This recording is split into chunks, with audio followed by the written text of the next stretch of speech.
பஞ்சாப் மாநிலத்தில் இருந்து டெல்லியை நோக்கி ஆயிரக்கணக்கான விவசாயிகள் உழவூர்திகளில் அணி அணியாக புறப்பட்டுள்ளனர். விளைபொருட்களுக்கு குறைந்தபட்ச ஆதார விலையை நிர்ணயிக்க வேண்டும் என்பது உள்ளிட்ட கோரிக்கைகளை வலியுறுத்தி நாளை டெல்லியில் ஊர்வலம் நடத்த விவசாயிகள் திட்டமிட்டுள்ளனர். 200 சங்கங்களின் ஆதரவுடன் நடைபெறும் இந்த போராட்டத்தில் 20,000க்கும் மேற்பட்டோர் திரள்வார்கள் என எதிர்பார்க்கப்படுகிறது. இந்நிலையில் பஞ்சாப் மாநிலத்தில் இருந்து ஏராளமான விவசாயிகள் வெண்ணதிர முழக்கம் எழுப்பியவாறு உழவூர்திகளில் டெல்லியை நோக்கி புறப்பட்டனர். சாலைகளில் காவல்துறையினர் தடுப்புகளை ஏற்படுத்தியிருந்த நிலையில் சாலையோரம் உள்ள விளைநிலங்களை வழியாக ஊர்திகளை செலுத்தி அவர்கள் முன்னேறினர். இதனால் பாதுகாப்பு பணியில் இருந்த காவல்துறையினர் திகைத்தனர்.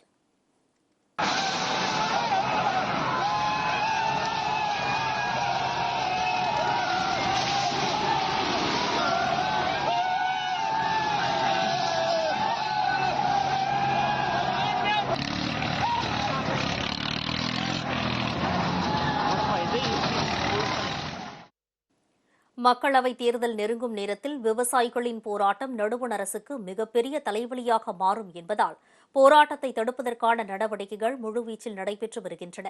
விவசாயிகள் டெல்லிக்குள் நுழைவதை தடுக்க பஞ்சாப், ஹரியானா எல்லையில் முள் வளையங்களுடன் இரும்பு மற்றும் சிமிட்டி தடுப்புகள் அமைக்கப்பட்டு வருகின்றன. சாலைகளில் மிகப்பெரிய ஆணைகள் பதிக்கப்படுகின்றன.